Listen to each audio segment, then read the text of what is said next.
Petroleum मसनूआत मुसलसल तीसरी बार महंगी। हुकूमत ने कीमतों में 7 रुपए तक इजाफा कर दिया। पेट्रोल 1 रुपए फी लीटर महंगा ने कीमत 257 रुपए 13 पैसे मुकर्रर हो गई। डीजल की कीमत में 7 रुपए फी लीटर इजाफा 267 रुपए 95 पैसे पर आ गई। वजारत खजाना ने नई कीमतों का नोटिफिकेशन जारी कर दिया।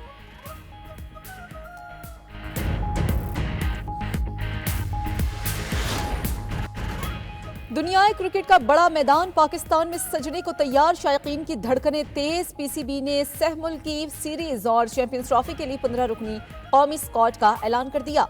मोहम्मद रिजवान चैंपियंस ट्रॉफी की क़यादत करेंगे। टीम में जारे मिजाज बल्लेबाज फखर जमान और खुशदिल शाह की वापसी। सऊद शकील और फहीम अशरफ की भी किस्मत जाग गई। दीगर खिलाड़ियों में बाबर आजम, कामरान गुलाम, तैयब ताहिर, सलमान अली आगा और उस्मान खान शामिल।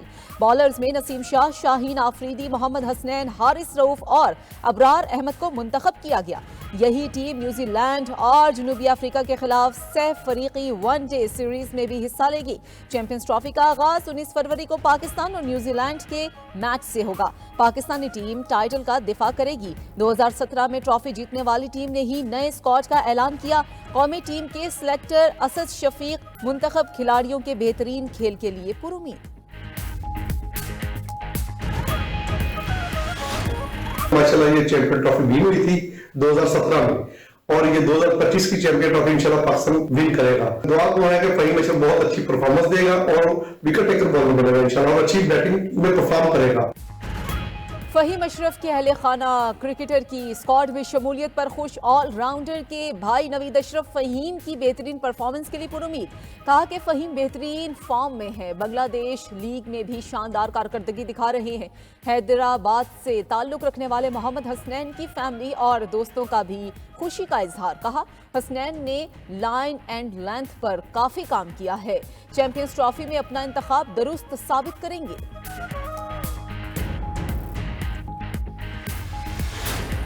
खिलाड़ी अपने जितने भी हैं खेल रहे हैं सारे यंगस्टर्स हैं। नई टीम है। कैप्टन भी नया है हमारा Rizwan, I think so white ball का कैप्टन है। तो उम्मीद तो है इनसे, रिजवान की कप्तानी में इंशाल्लाह ताला अच्छा करेंगे। बहुत अच्छे प्लेयर हैं माशाल्लाह। जैसे बाबर आजम है और शाहीन अफरीदी से मुझे बहुत ज़्यादा उम्मीद है जो पाकिस्तान टीम क्रिकेट में बहुत अच्छा किरदार अदा कर सकते हैं। मैनेजमेंट ने टीम तो बहुत अच्छी सिलेक्ट की है। इंशाल्लाह ताला इनसे उम्मीदें भी बहुत ज़्यादा वाबस्ते हैं रिजवान भाई से और बाबर भाई से। तो इंशाल्लाह जो ना ये इंशाल्लाह टाइटल पाकिस्तान जीतेगा इंशाल्लाह। बैटर्स जिम्मेदारी निभाएंगे, बॉलर्स विकेटें उड़ाएंगे, टाइटल फिर घर लाएंगे। शायकीन क्रिकेट का दिलचस्प इजहार ख्याल। किसी की बाबर आजम से उम्मीदें वाबस्ता तो कोई फखर जमान और मोहम्मद रिजवान का दीवाना। शहरियों ने तमाम खिलाड़ियों का इंतखाब अच्छा करार दे दिया।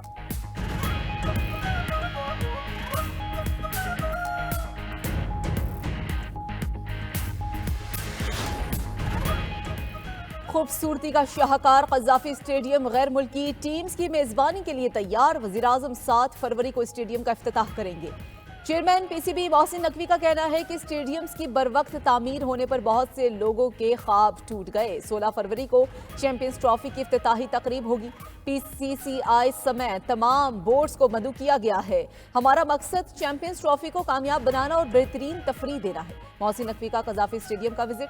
मजदूरों को सह फरीकी सीरीज का पहला मैच देखने की दावत दे दी। स्टेडियम में तामीराती काम के साथ फिनिशिंग भी मुकम्मल। कुर्सियां, फ्लड लाइट्स, डिजिटल स्क्रीन्स नस्ब कर दी गई। दाखिली रास्ते पर फास्ट बॉलर्स का बड़ा मुजस्मा नस्ब किया गया है। नई सड़कों की तामीर जारी है।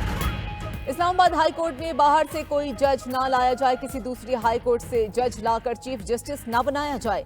इस्लामाबाद हाई कोर्ट के जजेस का सदर मुमलिकत और चीफ जस्टिस ऑफ पाकिस्तान को खत। मतन में कहा गया कि रिपोर्ट्स के मुताबिक लाहौर हाई कोर्ट से जज को ट्रांसफर करके लाया जा रहा है। किसी दूसरी हाई कोर्ट से जज लाने के लिए बामायनी मुशावरत और वजूहात देना जरूरी है।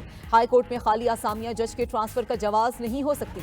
जज की खाली असामी जुडिशल कमीशन ही भर सकता है, मगर किसी जज का मुस्तकिल ट्रांसफर आईनी मंशा के खिलाफ होगा। सदर पाकिस्तान के साथ मुशावरत हो तो इन नुकात को उठाया जाए। सीनियरिटी के मुताबिक इस्लामाबाद हाई कोर्ट के ही 3 सीनियर जजेस में से किसी को चीफ जस्टिस बनाया जाए। 5 जजेस ने अपने खत में मजीद लिखा कि इस्लामाबाद हाई कोर्ट की निस्बत लाहौर हाई कोर्ट में ज़ेरे इल्तवा केसेस 2 लाख हैं। वहाँ 60 असामियों में सिर्फ 35 पर जजेस मौजूद हैं। जजेस ने खत की कॉपी इस्लामाबाद, सिंध और लाहौर हाई कोर्ट के चीफ जस्टिस साहिबान को भिजवा दी।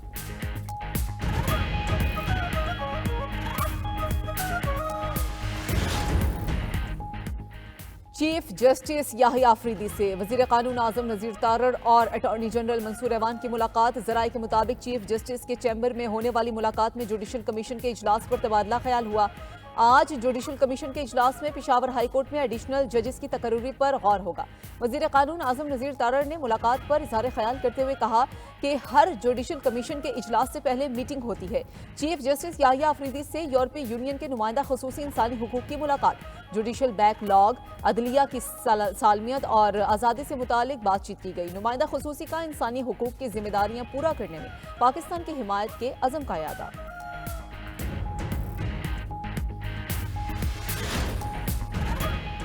100 गुनाहगारों को छोड़कर एक बेगुनाह को सजा देना गलत है। अदालत के सामने जब शवाहिद नहीं होंगे तो फैसले कैसे देंगे। सिविलियंस के मिलिट्री ट्रायल से मुतालिक केस में जस्टिस जमाल मंदोखेल के रिमार्क्स। कहा कि दहशतगर्दी रोकना एडमिनिस्ट्रेशन का काम है, उनकी जिम्मेदारी है कि शवाहिद इकट्ठे करे। बगैर शवाहिद किसी को सजा नहीं दी जा सकती। जस्टिस हसन अजहर रिजवी ने कहा, आए रोज अफवाज पाकिस्तान के जवान शहीद हो रहे हैं। अफवाज पाकिस्तान पर हमलों में सिविलियन मुलव्विस हैं। अदालती फैसले की मौजूदगी में अफवाज पाकिस्तान के शहदा को इंसाफ कैसे मिलेगा। जस्टिस अमीनुद्दीन ने कहा कि कोई दूसरी राय नहीं, आइन से मुनाफी कानून बरकरार नहीं रह सकता। केस की समाअत पीर तक मुलतवी। पीका एक्ट के खिलाफ मुल्क भर के सहाफी सरापा एहतजाज। मुतनाज़ कानून वापस लेने का मुतालबा PFUJ और PUJ का। आज मुल्क गिर एहतजाज और रैलियां निकालने का ऐलान। लाहौर में चेयरिंग क्रॉस से ऐवान वज़ीर आला तक रैली निकाली जाएगी। सहाफती तंजीमों की ज्वाइंट एक्शन कमेटी की भी PFUJ के मुल्क गिर एहतजाज की हिमायत। एलामिया में कहा गया कि तरमीमी एक्ट सहाफी तंजीमों और स्टेक होल्डर्स को सुने बगैर मंजूर किया गया। सदर आसिफ अली जरदारी ने भी मुलाकात का मौका दिए बगैर बिल पर दस्तखत कर दिए। बिल के खिलाफ भरपूर अवामी और कानूनी जिद्दोजहद की जाएगी।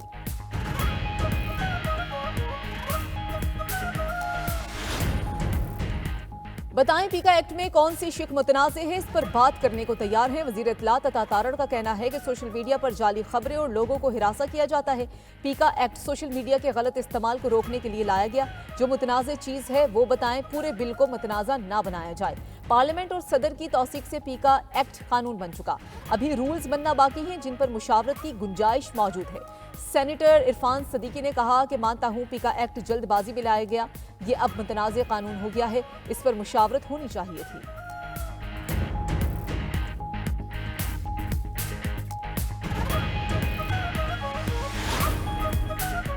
सदर ने पीका एक्ट पर सहाफियों से मुशावरत का कहा, फिर बगैर मुशावरत दस्तखत कर दिए। हुकूमत को पीका एक्ट पर सहाफियों से तजावीज़ लेनी चाहिए। मौलाना फजलुर रहमान की गुजरावाला में गुफ्तगू। बोले कि PTI ने मुज़ाकरात के दौरान अपोजिशन जमातों को एतमाद में नहीं लिया। हुकूमत में इतनी क़ुव्वत नहीं कि एक दिन भी चल सके, जो इसे लाए हैं वही चला रहे हैं। KP में भी हुकूमत की रिट खत्म हो चुकी। मुसल्लह गिरोहों का राज है, सूरत हाल को संजीदा लेना होगा।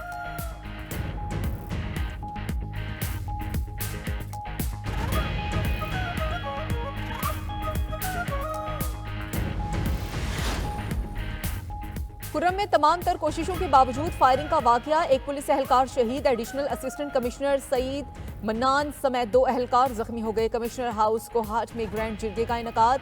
फायरिंग वाक़े की मुजम्मत। शुरका का अमन मुआहदे पर मुकम्मल अमल दरामद पर इत्तफाक। मुशीर इत्तलात KP बैरिस्टर सैफ ने कहा, खुर्रम मसले पर हम सब अपना ही नुकसान कर रहे हैं। आपसी नफरते ख़त्म करें और शरपसंदों को सामने लाना होगा। चीफ सेक्रेटरी नदीम असलम ने कहा कि फायरिंग का मकसद जिरगा खराब करना था। हुकूमत आपकी मदद और आप गोली मार रहे हैं। किसी शरपसंद को कानून हाथ में नहीं लेने देंगे। असलहा जमा कराएं वरना सख्ती होगी।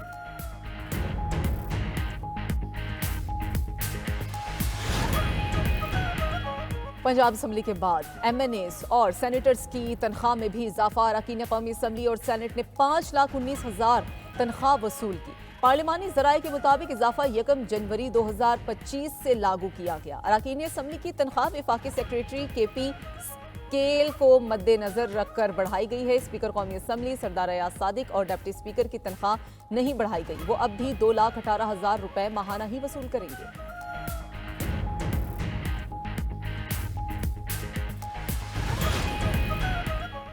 सिंध में यूनिवर्सिटी वाइस चांसलर के उम्मीदवार के लिए PhD की शर्त खत्म हो गई। 20वें ग्रेड का MA पास ब्यूरोक्रेट सिंध में वाइस चांसलर बन सकेगा। सिंध असम्बली के हंगामा खेज इजलास में 2 अहम बिल मंजूर किए गए। Sindh universities and institutes bill और सिविल कोड बिल की मंजूरी दे दी गई। MQM अराकीन स्पीकर डायस के सामने जमा हुए और एजेंडे की कॉपियां फाड़ दी। उधर वजीर आला सिंध मुराद अली शाह ने भवेजिया स्पेशल इकोनॉमिक जोन प्रोजेक्ट पर काम की रफ्तार तेज करने की हिदायत कर दी।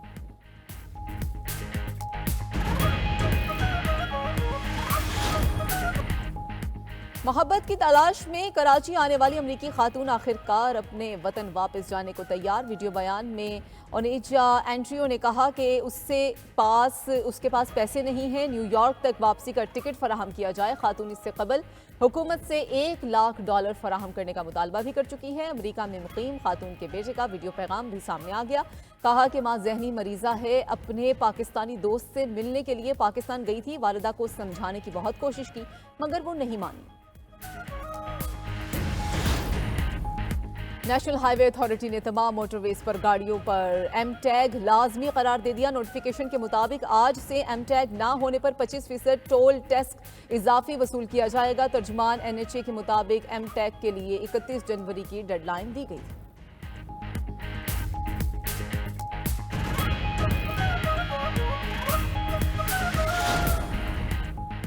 इसराइल में एक बार फिर 2 फौजियों पर ईरान के लिए जासूसी के इल्जामात। इसराइली अखबार हॉर्टिस के मुताबिक दोनों फौजियों के खिलाफ खुफिया मालूमात की मुंतकली, जंग के वक्त दुश्मन की मदद करने और गैर मुल्की एजेंट से राबता करने के इल्जामात हैं। 1 साल में 30 से जायद इसराइलियों को ईरान के लिए जासूसी पर गिरफ्तार किया जा चुका है।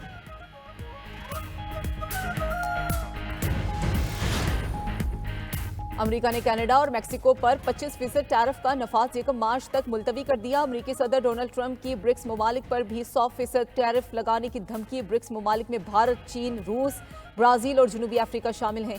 उधर मुल्क में तारिकीन वतन की गिरफ्तारियां जारी। शिकागो और न्यूयॉर्क से अब तक हजारों गैर कानूनी तारिकीन वतन गिरफ्तार किए जा चुके। न्यूयॉर्क में एक तारिकीन वतन को रिहा करने वाले पुलिस ऑफिसर के खिलाफ तहकीकात शुरू कर दी गई।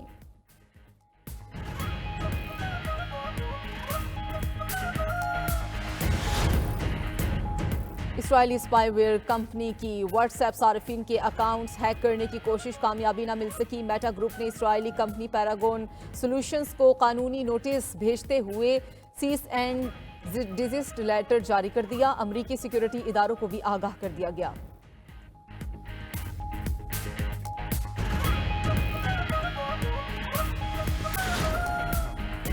दुबई ने होटल्स के सर्च इंडेक्स में लंदन, न्यूयॉर्क और पेरिस को पीछे छोड़ दिया। गूगल ट्रैवल इंडेक्स के मुताबिक 2024 में होटल की सर्च में दुबई ने 100 पॉइंट्स हासिल किए। फ्लाइट डिमांड इंडेक्स में दुबई आलमी सतह पर दूसरे नंबर पर रहा। सबसे ज्यादा भारतीय सयाह दुबई आए, बरतानवी सयाह दूसरे नंबर पर रहे।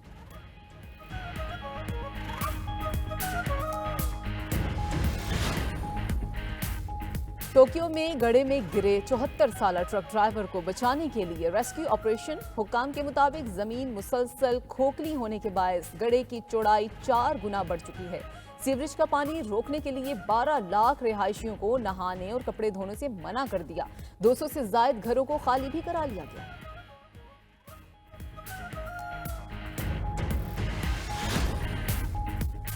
शिमाली आयरलैंड के कदीम किले से खतरनाक किस्म का फंगस दरियाफ्त हुआ। साइंसदानों का कहना है कि फंगस मकड़ी पर हमला करके उनके दिमाग पर कंट्रोल हासिल कर लेता है। मुहक्किकीन के मुताबिक फंगस का इससे पहले कोई रिकॉर्ड नहीं है।